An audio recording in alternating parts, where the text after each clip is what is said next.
Los Angeles Rams, Minnesota Vikings, Week 16. We'll break it down on this crossover episode of Locked On Rams to preview who to look out for, where these teams may be strong, where they may be weak, how we got here, and the Rams activating a few more players ahead of this game, getting healthy for a pivotal matchup going down in Week 16. We're going to discuss it all on this episode of the Locked On Rams podcast. You are Locked On Rams, your daily Los Angeles Rams podcast. Part of the Locked On Podcast Network, your team every day.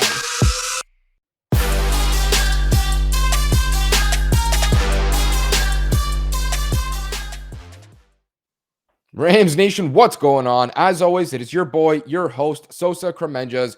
I'm a fantasy analyst at PFF and your host here at the Locked On Rams podcast, your number one daily podcast covering the Los Angeles Rams and part of the Locked On Podcast Network. Thank you guys so much for always making us your first daily listen here at Locked On Rams every day. It means a lot to us. So thank you guys for always supporting and showing up. And as I mentioned in the intro, this episode is a interesting one. It's a grand one, right? We got a crossover episode that we're going to pick up with in the second and third segments. My man Luke Braun, host of the Locked On Vikings podcast, joins me, and we're going to break down everything there is to know about these teams, as well as a score prediction and everything in between. What the Vikings have been like all season, where are they strong, where are they weak, and highlighting some of those pieces that are, of course, worth being looked out for. So we're going to dive into that in just a second. Before we get there, though, wanted to quickly discuss some good news for the Rams. Sounds like they're going to be healthier going into this game than they have been in a while. As we know, a lot of good players returned for this last game between the Rams and the Seahawks.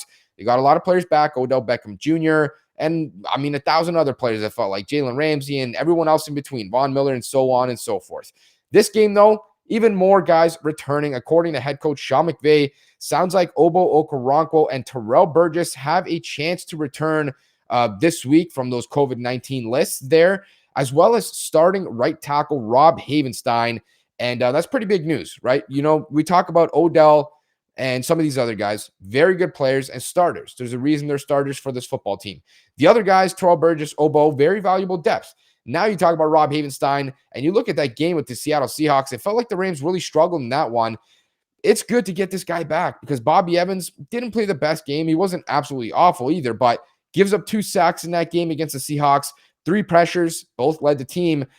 You start to value Rob Havenstein maybe a little bit more. You look at, this guy, they don't really call his name often. Nobody really knows all that much about him, but he's done a really good job on not the blind side, I guess, but at the same time, the bookend to Andrew Whitworth at left tackle. And there's a reason that the Rams have been so successful in terms of their offense, passing the ball, running the ball, and it all starts up front. And Rob Havenstein, I think we're starting to really appreciate him a little bit more because when you see, him not out there and you start to actually notice the difference, then you really realize, all right, this guy does play at a very high level. And for those that watch the tape, I'm sure already knew, but sometimes it's hard to quantify because there's so many offensive linemen. It feels like if one guy gets beat, everyone played bad, when that's obviously not the case. But good news, sounds like Havenstein will be back for this game, and that's obviously only a help to the Rams. They have another big game here against the Minnesota Vikings coming up. That is not going to be easy. The Vikings are right now in the 7th seed. I think they're sitting at 7-7, the record. You could probably imagine that they want to win out. They want to win out, but they definitely got to win this game or they got to win the next game against the Green Bay Packers because once they lose, there's a good chance they're going to fall out of that playoff spot. And obviously the goal is to make the playoffs at the end of the day. So the Rams better believe they will get the best shot that they'll get from the Vikings in this one, like they got against Seattle, like they got against Arizona as well. It feels like every single game, you're going to get the best of the best from what that team can give you. Can you outduel them? We'll find out. But wanted to quickly turn our attention here to the game from last night or from 2 nights ago, depending on when you're listening to this. Rams Seahawks. I wanted to just quickly look at some of these PFF numbers. I pulled them up. Man, Sony Michel, 10 missed tackles forced on his rushing attempts. He had 18 rushing attempts in week 15. That is absurd. 10 missed tackles forced on 18 carries. I don't know. There's no discussion here for me anymore. I look at this very easily. This guy is the best running back on the team. I don't know how you could possibly look at his performance, look at Darrell Henderson's performance, and come away thinking that Darrell Henderson is the better guy. I just don't think that's the case right now. Sony Michel playing outstanding football, and he was a big reason why the Rams offense could be sparked yesterday into some of those scoring drives. Like a lot of those plays really came from the back of him where he was able to break a tackle and take it for 39 yards or break a tackle and go this way. even the reception that gets called back because Bobby Evans is not lined up on the line of scrimmage, great catch, breaks a tackle, gains 15 yards. That probably could have been at least a field goal. But of course, we mentioned it did get taken back because of the penalty. But it really just goes to show this guy's playing great football. Moving to the defensive side of the ball, and this stuff is always a little bit harder to tell, especially in real life speed and on broadcast angles. But Jalen Ramsey targeted 8 times. As I mentioned, I said it was like 6, 7, or 8. I didn't exactly count. Only gives up 3 receptions for 25 yards, 1 first down. Obviously, a great performance by him. Ernest Jones, 2 receptions, 18 yards, 2 first downs. Darius Williams, as I mentioned, great game. 3 receptions given up on 4 targets, 18 yards. Troy Reeder, 1 for 9. Dante Dion, 1 reception given up for 9 yards. Outstanding performance by him. I mean, these guys balled out, and we probably knew that was the case, right? Russell Wilson had 150 yards passing, and maybe 30 of those or 40 of those came on the final drive where the Rams are basically in, prevent mode kind of defense or whatever. He did nothing. I mean, he did nothing. That Seahawks passing offense was just awful. They were abysmal, really. And outside of, one big play to Gerald Everett, that was maybe 35, 40 yards right before the half, it was very clear that these guys were in lockdown mode. And it wasn't the toughest battle that they're going to have all season. Yeah, DK Metcalf, great player, but no Tyler Lockett out there. And even if Tyler Lockett was out there, not exactly the best high-powered offense, right? I think the matchup this week against Kirk Cousins, the Vikings, Justin Jefferson, maybe Adam Thielen, it's going to be a lot harder than this one was. But at the end of the day, great game for these guys. I wanted to shout them out real quick. I thought they did a fantastic job at covering, and they really didn't give up much. I mean, there was, a few close calls where Jalen Ramsey has to kind of backtrack and barely gets his hand on a football, or Dante Dion gives up a catch, but then does a great job of putting his arm between the receiver's arms and punching out that football last second. And they made the plays. That's all they had to do. They made the plays, and ultimately that's why the Rams win this game. So big shout out to those guys in the secondary. Fantastic performance, as we could have imagined after watching the game yesterday live and looking at the box score statistics, but always good to back it up. Always good. And it feels really awesome for the Rams to have all 3 of those starting cornerbacks next week, potentially get back Jordan Fuller, starting safety, defensive play caller. And if they can get him back, you start to really feel good about where they're at as a defense, because now they're almost at full strength. No, they're not 1,000% or whatever, but they'll be a lot closer to that than they are right now. So it's going to do it for this breakdown of that game. In just a second here, we're going to dive into this crossover portion of this podcast. My man Luke Braun joined me. Break down everything Los Angeles Rams, Minnesota Vikings, Week 16. Before we get there, you guys can always follow us on Twitter at QB's MEP, at Locked On Rams, and on YouTube at Locked On Rams. And as we know, no one plays daily fantasy sports to lose. Winning feels so much better, but traditional fantasy sports are a long-term losing proposition because you never know who or what you're up against. Stat Hero, the first of its kind in the daily fantasy sports platform, where it's you versus the house in head-to-head fantasy matchups with the winner taking all. And here's the crazy part. Stat Hero will actually show you their lineup before you play, and you can handpick the team that you want to go up against that you face one-on-one. That's insane. You're never going to get that somewhere else. This never-before-seen type of innovation of a fantasy sports and betting hybrid has Stat Hero players clocking odds that are over 4 times better than everywhere else. Why? Because you do not have to compete against thousands of experts or unknowns. Stat Hero puts you in control of your own fate. With Stat Hero, you're in control of the stakes. You can decide how much you want to play for in terms of money, and Stat Hero has no choice but to take it because they are daring you to beat them. Stat Hero head-to-head is what daily fantasy should be, one-on-one. Sign up for free right now at stathero.com/lockedon and use the promo code LOCKEDON for a 100% deposit match. That's stathero.com/lockedon with the promo code LOCKEDON for a 100% match. stathero.com/lockedon with the promo code LOCKEDON. Terms and conditions apply. And now we can transition into this crossover portion of this episode. Locked On Rams, Locked On Vikings listeners, welcome back. This is the second segment here, and we're finally going to pick up with this crossover portion of these podcasts. As you guys can imagine, 2 very interesting football teams about to go at it here. The Los Angeles Rams sitting at 10-4. I know Luke's smiling. He's loving it. The Minnesota Vikings 7-7. Ironically enough, these are 2 playoff teams right now. The Rams sitting at the 5th seed and the Vikes at the 7th seed. So, of course, a lot on the line for both of these teams. It feels sort of like we're entering that playoff territory. It's still December, but every game really counts now. There's no more, we're going to walk into the Houston Texans or the Jacksonville Jaguars here. every game counts, all these conference games, all this kind of stuff, the tiebreakers, it all matters now. So Luke, I'm going to kick it over to you here. Of course, just before we dive in, I'm Sosa Kremenjas, your host of the Locked On Rams pod, joined by Luke Braun, my man, host of Locked On Vikings. The Vikings are one of the weirdest teams, I think, just imaginable. It feels like one make week, no sense. None at all. One week it feels like they might be the best team in football. The next week, I don't even know if they could beat the worst team in football. It feels like everything's on the spectrum. To the worst team in football. So. Yeah, everything is on the spectrum. It feels like for the Vikings, right? I don't know how you go into a game and really be able to expect anything because it feels like anything can happen. But you look at this season and in general, and it doesn't have to be super specific, but how did the Vikings get to the spot? Sitting at 7-7, been through a lot, and they're still in a playoff spot right now. Yeah. So they've really scratched and clawed their way. They started the season really bad. They started season 1-3, and they've kind of scratched and clawed their way back to 500, and then they lose a couple, and then they have to scratch their way back to 500. And so there's been a lot of talk about how much fight they have, and that's a big Mike Zimmer chorus is we just want fighters. We want guys that don't give up. We want guys that are always in it to compete and all that. But really, they're an inconsistent team. If you want to make sense of them, inconsistency is the word. Where they can play really, really well, but they don't do it for 60 minutes. They'll have 50 minutes of really good play, and then they'll fall apart. The biggest, I think, pattern of the Vikings is the 2-minute. In the last 2 minutes of halves, they fall apart. They become the worst team I've ever seen. I mean, if that 2-minute team were extrapolated over a season, I think they would find a way to lose 18 games. It's unreal how bad they are. And like, for example, every point given up against the Bears on Monday night inside the final 2 minutes, they are shattering the NFL record for final 2 minutes of the first half points allowed. Like shattering it. They are averaging 6 points a game, and nobody's crossed 4.5. And that it's a discipline thing. It's a consistency thing. We can get more into the details, but they are inconsistent and they fall apart when the hurry up comes in. Yeah, so I'll start with the offense here before we transition to the defense. I feel like that might even be, the more interesting discussion, at least from my end here, where, Rams listeners might be looking at their point of view.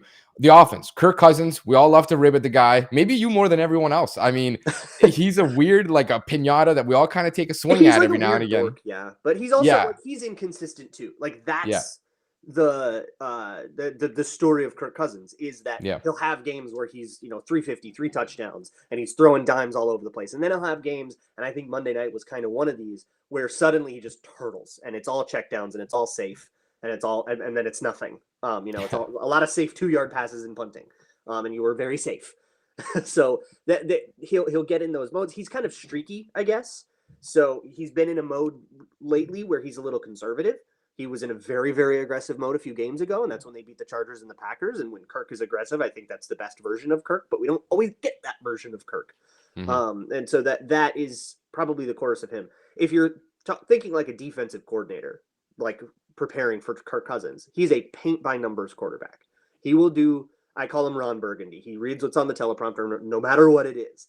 So if you can present something, and of course this is the cat and mouse of every coach, if you can present something that they haven't worked into their flow chart, if you can present a blitz that they haven't prepared for, or a coverage look that they didn't think they were going to see today.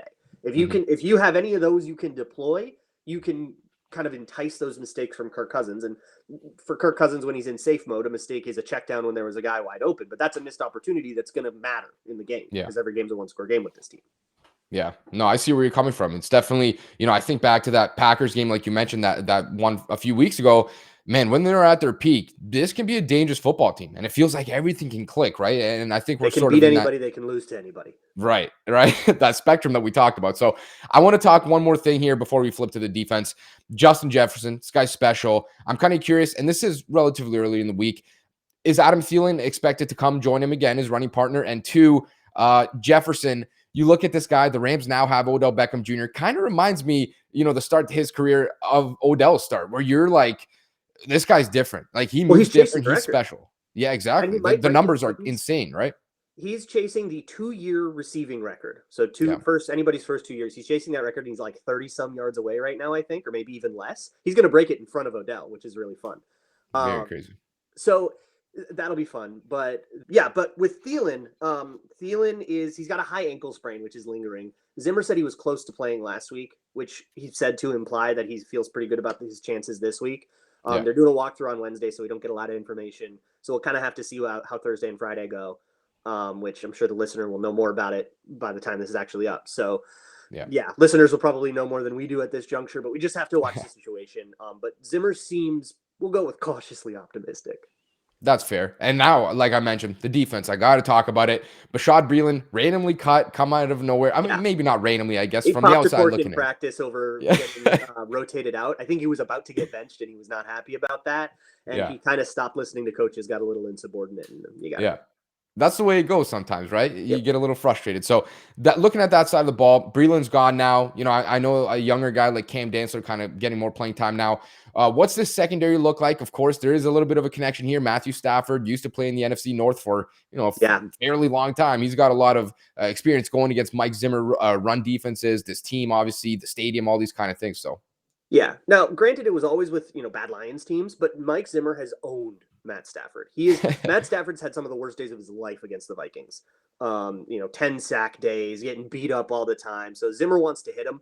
So there'll be a lot of pressures, a lot of disguised pressures, a lot of blitzes and stuff like that. We're going to try to beat up Matt Stafford, and that's the physical kind of thing that we would always do with him against Lions. I have to imagine they're going to come with the same game plan. But I think, and if you asked Stafford about this and you ask him about Harrison Smith, and you'll hear all kinds of horror stories about disguises and stuff like that. That is the reputation of Harrison Smith. He was kind of the hitman and hard hitting and stuff like that. But with all the flags, he's backed off that a little. Now he's a disguised guy. He's more of an assassin than a hitman, I guess, where he's in secret. And, he's rolling coverages and he will line up one way. There were times I think it was against Pittsburgh, where he would line up simming a pressure. He would back off to a deep quarter zone and then come back up into making a play in the flat. And it's like, you have no idea what this guy's actual responsibility is when you watch him. And it makes it so difficult on a quarterback, but it's all orchestrated and he's only going away. He can go and all that. And it's just so much harder to read the Vikings pre-snap when he's in there. That is, I think, part of what Stafford has struggled with, because Harrison Smith has been in the game every time we've played Stafford over all these years. Yeah, it's going to be fascinating cat and mouse kind of battle here. Matthew Stafford, very different compared to Jared Goff. He's going to go to the line. He's going to make audibles. He's going to make changes. We make that joke. Stafford doesn't need his handheld like Jared Goff did, right? Where everything was kind of on McVay. We're going to get all this stuff in before, the mic gets cut at 15 seconds before the quarterback can't hear you. So it's going to be fun to see that IQ battle go down between these two teams. I think it's ultimately going to lead down to, what the final score is. So in just a second here, we're going to flip the tables. Luke is going to put me under that fine-tuned microscope and ask a little bit about the Rams. We're going to dive into this team and see, what they're up to and how they got here as well. Before we get there, though, wanted to tell you guys that Super Bowl 56 at SoFi Stadium is less than 100 days away and on location. The official hospitality partner of the NFL is the only place to score a once-in-a-lifetime Super Bowl ticket and experience package. You can select exactly where you want to sit and choose from elite experiences featuring an exclusive pregame celebration with NFL legends, 5-star LA hotels, and food by the great Wolfgang Puck. Visit onlocationexp.com/SB56 for more information, or you can search Super Bowl on location. That's onlocationexp.com/SB56, or search Super Bowl on location. That's in Luke's neck of the woods, all right? Rams listeners as well. California. I know you guys won't regret it. Best place, man. I've been there once. Absolutely gorgeous. And if you guys want to bet on this game, I like to take a little stab here and there at a parlay. You guys can go check out betonline.ag. They maybe help your pockets a little bit this Christmas season here. Spend up a little bit, all right? Make some money. Go spend up on some gifts for your family. BetOnline has you covered all of this holiday season with more props, odds, and lines than ever before as football continues its march through the college bowl season and the pro football playoffs. BetOnline remains your number one spot for all the sports action this season. So go head to their website or use your mobile device to sign up today and receive your 50% welcome bonus on your first deposit. All you have to do is use the promo code Locked On to receive this bonus. From football to basketball, NHL, boxing, UFC, right to your favorite Vegas casino games. Don't wait. Make sure to take advantage of all the amazing offers available right now for the 2021 season. BetOnline, the fastest and easiest way to bet on all your favorite sports. So don't wait and take advantage now of the amazing offers available. BetOnline, where the game starts. And thank you guys so much for always making Locked On Rams, Locked On Vikings your first daily listen. For your second, go check out Locked On Bets. They're going to help you out with your betting game. I promise you, those guys are smarter than I am, so you should go listen to them. Locked On Bets, your daily one-stop shop for all your gambling needs. Hosted by your boy Q with expert analysis and insight from Lee Sterling. All right, Sosa, I got to ask you some stuff about the Rams because I have not followed the Rams nearly closely enough this year. So I'm a little bit out of the loop on how they're doing. But here's the big storyline here. Last time Zimmer went up against McVay, Zimmer had to literally dismantle his entire scheme because that was a Thursday night game a few years ago where Jared Goff had the game of his life. And Zimmer literally came out of that game a quarters team. He was a cover 3 team in that game, and he came out of that team a quarters team. And stole a bunch of stuff from Pat Narduzzi, who's at Michigan State at the time. So what is I mean, obviously that McVay offense isn't the same offense that was the 2018 year, right? This is a totally different thing. So what is the texture of that offense? Is it still a lot of wide zone and bootlegs, or is it a more air raid, Arians type thing? Like, what are we looking at? Yeah, I think you kind of touched on them both right there. And that's what's confusing is still don't really know what the identity is here, right? You look at Sean McVay, you think about he comes from this Shanahan tree. What he wants to do is get under center and run outside zone and a lot of boot action, play action off of that. And that's really where the roots come from. But at the same time, it's not really been a lot of that this season. I feel like they're transitioning a little bit more towards that these last few weeks, ever since they came out of the bye.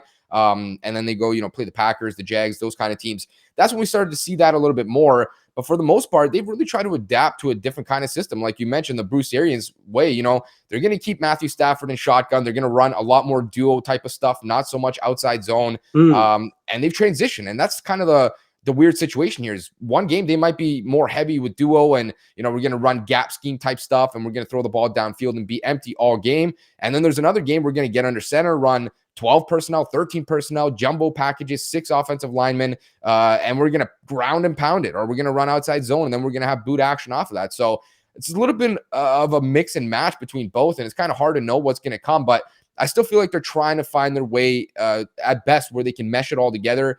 And it feels like the last few weeks they've done a decent job at doing that, but you still see it come up every now and again where sort of get confused and they don't really know what they want to do, like they did against the Seahawks the other day. So I think I do want to ask you about Matt Stafford, but I'm more curious about defensively right now. You lose Brandon Staley.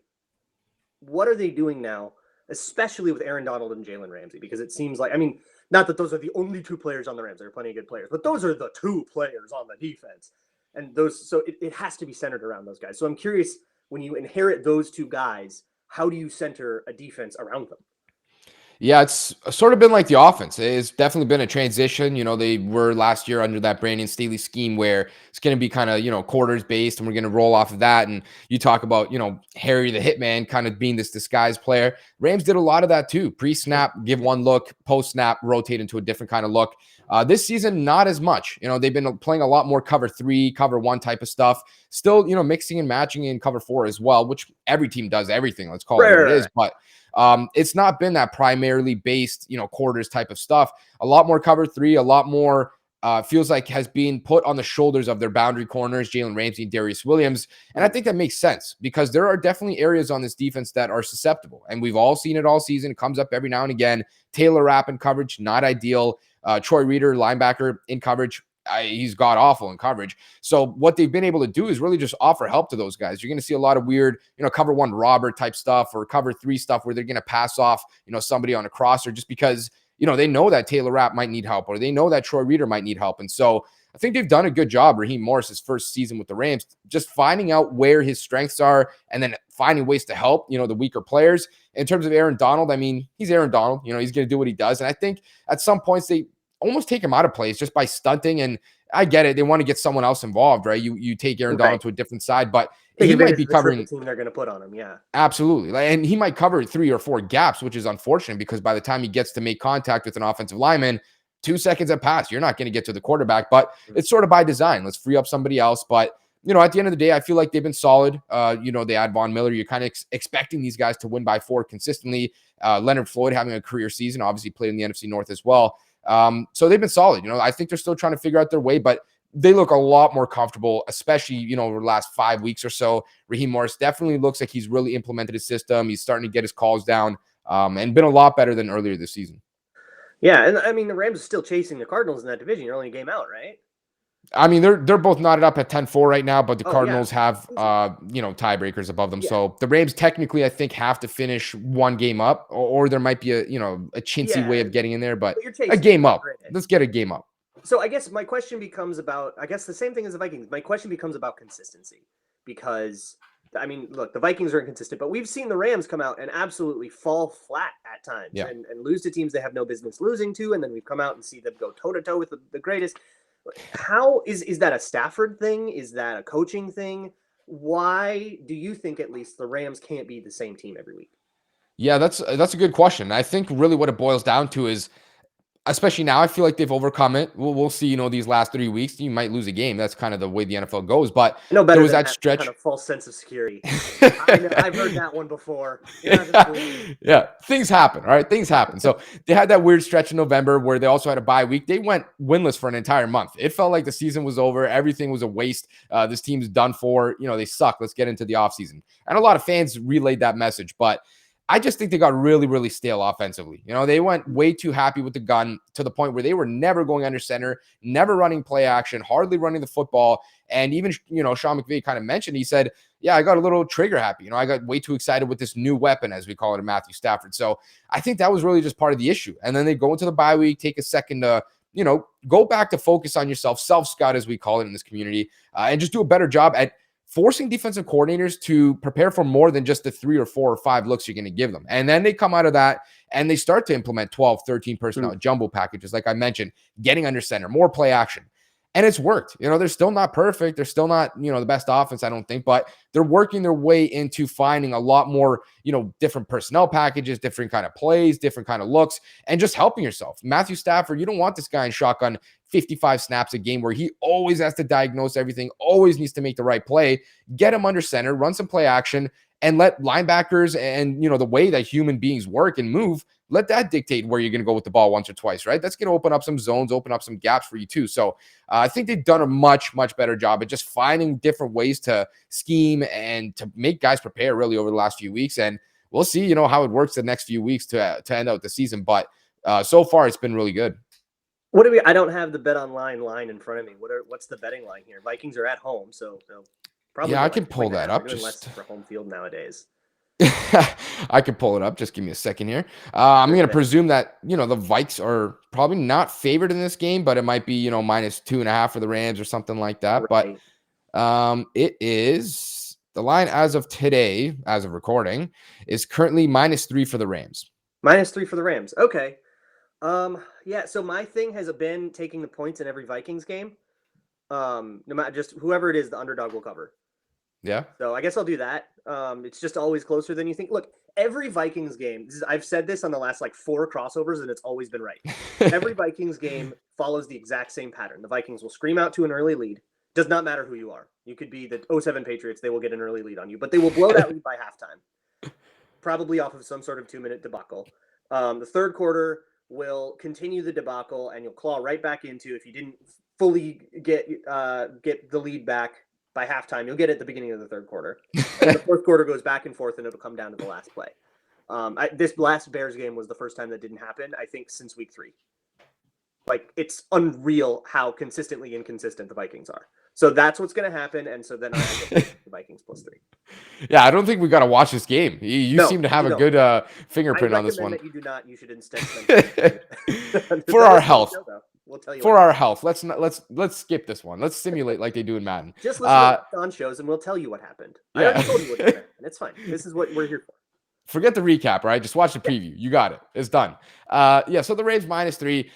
I'm going to pick the Rams. I feel like this one's a coin toss, a toss-up. Just feel like they're a little bit more consistent right now, a little bit more trustworthy. If you simulated this game 10 times, Vikings might win, 3 times or 4 times. Sure. But I'm going to just go with the team that I think maybe wins a little bit more often. In terms of the cover, it's pretty close. And the Rams might win by 1 or 2. And I think it'll probably come down to that fourth quarter, who makes fewer mistakes. But I'll go with the Rams. I think it'll be a nail biter. I think it'll be close anyways. I just feel like they're riding a little 3-game streak right now where they're winning. They feel kind of, chest pumped out. A lot of players coming back from the COVID list. Everyone's sort of back almost at full strength. So I'll go with the Rams, but I do think it's going to be a good game. And ultimately, you never know. I mean, the Vikings, they definitely got a shot here. Probably a little bit more desperate for a win, right? They're in a little sticky situation. We're a bit of a cornered animal. Yeah. You lose a game, all of a sudden you're not in the playoffs anymore, or, whatever the case is. So the Rams in a tight situation as well. They got to start winning games. They got to try to take over that NFC West, but it's going to be a fun one. Thank you guys so much for always listening and for making Locked On Rams, Locked On Vikings your first daily listen every day. My man, Luke, thank you for hopping on. It's going to be a good game. Hopefully everyone can stay healthy and safe. And that's going to do it for this episode. Thank you guys so much. Enjoy this game, and we'll see you in the next one.